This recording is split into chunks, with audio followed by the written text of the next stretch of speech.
आइए अब हम क्रियाकलाप की सहायता से विद्युत विभव, जिसे हम इलेक्ट्रिक पोटेंशियल कहते हैं अंग्रेजी में, और विभवांतर को समझने का प्रयास करेंगे। विभवांतर को हम अंग्रेजी में पोटेंशियल डिफरेंस कहते हैं। कल्पना कीजिए कि आपके पास समान मात्रा में पानी से भरे दो बीकर हैं। उनके सतह एक पाइप से जुड़े हुए हैं। यदि आप कुछ सेकंड के लिए इन दोनों बीकरों का निरीक्षण करते हैं, क्या आपको पता लगता है कि पानी एक बीकर से दूसरे बीकर में बहेगा? नहीं, ऐसा संभव नहीं है, क्योंकि दोनों बीकर में पानी का स्तर समान है, इसलिए पानी के स्तर में कोई अंतर नहीं आएगा। अतः पानी एक बीकर से दूसरे बीकर में नहीं बहेगा। आइए मैं आपको एक और कार्य देती हूँ। किसी भी बीकर में पानी की मात्रा को बदले बिना क्या आप बीकर 2 से बीकर 1 तक पानी का प्रवाह करा सकते हैं? इसे आप कैसे करेंगे? आप इसे बीकर 2 की ऊंचाई बढ़ाकर कर सकते हैं। जैसे ही आपने बीकर 2 की ऊंचाई बढ़ाई, बीकर 2 से बीकर 1 में पानी का बहना शुरू हो जाएगा। क्या आपने कभी इसके बारे में विचार किया कि यहाँ ऐसा क्यों होता है? दोनों बीकरों की ऊंचाई में अंतर के कारण पानी के बीच एक दबांतर उत्पन्न हो जाता है। इस दबांतर को संतुलित करने के लिए पानी बीकर 2 से बीकर 1 में बहने लगता है। इसी प्रकार किसी तार में धारा प्रवाह बनाने के लिए कुछ कारक होने चाहिए। तो क्या आपको लगता है कि इससे होकर विद्युत धारा स्वयं प्रवाहित होगी? नहीं, क्योंकि आवेश को स्थानांतरित करने के लिए कोई कारक नहीं है। अतः प्रश्न यह आता है कि ऐसे कौन से कारक है जो विद्युत आवेश के प्रवाह को सक्रिय करते हैं। हम यहाँ विभव शब्द के बारे में बात करेंगे। क्या आपने पहले कभी इस शब्द को सुना है? हाँ, हमने पिछली कक्षा में विभव ऊर्जा अथवा स्थितिज ऊर्जा शब्द के बारे में सुना था, जिसे हम पोटेंशियल एनर्जी भी कहते हैं अंग्रेजी में।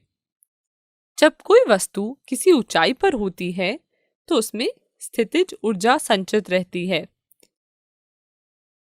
जब आप अपने हाथ से एक गेंद को किसी ऊंचाई पर रखते हैं तो गेंद में स्थितिज ऊर्जा होती है, तथा जब आप इस गेंद को नीचे गिराते हैं तो गेंद की स्थितिज ऊर्जा गतिज ऊर्जा में बदल जाती है। गतिज ऊर्जा को हम अंग्रेजी में काइनेटिक एनर्जी कहते हैं। उसी प्रकार विद्युत स्थितिज ऊर्जा की अवधारणा है। जिस प्रकार अधिक ऊंचाई पर गेंद में अधिक स्थितिज ऊर्जा होती है, उसी प्रकार कोई ऋणात्मक आवेश किसी अन्य ऋणात्मक आवेश के निकट होता है तो उसमें स्थितिज ऊर्जा अधिक होती है। यदि कोई बचा हुआ मुक्त ऋणात्मक आवेश है जो किसी अन्य ऋणात्मक आवेश द्वारा प्रतिकर्षित होता है, मतलब रिपेल होता है, तथा धनात्मक आवेश की तरफ आकर्षित हो जाता है, जिस प्रकार पृथ्वी गेंद अपनी ओर आकर्षित कर लेती है। तो विभवांतर है क्या? यह दो बिंदुओं के बीच का दाबांतर है जो सेल द्वारा उत्पन्न होता है और इसे वोल्टेज भी कहा जाता है। किसी धारावाही विद्युत परिपथ में किन्हीं दो बिंदुओं के बीच विद्युत विभवांतर को हम उस कार्य द्वारा परिभाषित करते हैं जो एकांक आवेश को एक बिंदु से दूसरे बिंदु तक ले जाने में किया जाता है।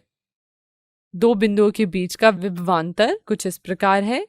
विभवांतर को हम V से डिनोट करते हैं। Potential difference between 2 points is equal to work done upon charge. दो बिंदुओं के बीच का विभवांतर है कार्य बटा आवेश। इसे अपनी कॉपी में लिख लें। किए गए कार्य का मात्रक, जिसे हम W कहते हैं, बराबर जूल है और आवेश का मात्रक कूलम्ब। हम इसे लिख सकते हैं जूल बटे कूलम्ब। तो विद्युत विभवांतर का SI मात्रक वोल्ट है, जिसे इटली के भौतिक विज्ञानी एलेसांद्रो वोल्टा के नाम पर रखा गया है। यदि किसी विद्युत धारावाही चालक के दो बिंदुओं के बीच एक कूलम्ब आवेश को एक बिंदु से दूसरे बिंदु तक ले जाने में 1 जूल कार्य किया जाता है, तो उन बिंदुओं के बीच विभवांतर 1 वोल्ट होता है। इसे अपनी कॉपी में लिख लें। अब हम यह समझने की कोशिश करते हैं कि किसी परिपथ में विद्युत विभवांतर किस उपकरण द्वारा ज्ञात किया जाता है। जब आप किसी किराने की दुकान पर जाते हैं तो दुकानदार सामान तोलने के लिए किस मशीन का प्रयोग करता है? हमने अभी पढ़ा, दुकानदार सामानों को तौलने के लिए भार मशीन का उपयोग करता है। क्या हम विद्युत विभवांतर को मापने के लिए भार मशीन का उपयोग कर सकते हैं? नहीं, सही सोचा आपने, क्योंकि भार मशीन का उपयोग किराने की वस्तुओं को तौलने के लिए किया जाता है। विभवांतर की माप एक यंत्र द्वारा की जाती है जिसे वोल्टमीटर कहते हैं। चलिए एक बार दोहरा लेते हैं कि हमने क्या क्या पढ़ा। ये बहुत ही इंपॉर्टेंट पॉइंट्स हैं, इसे अपनी कॉपी में लिख लें।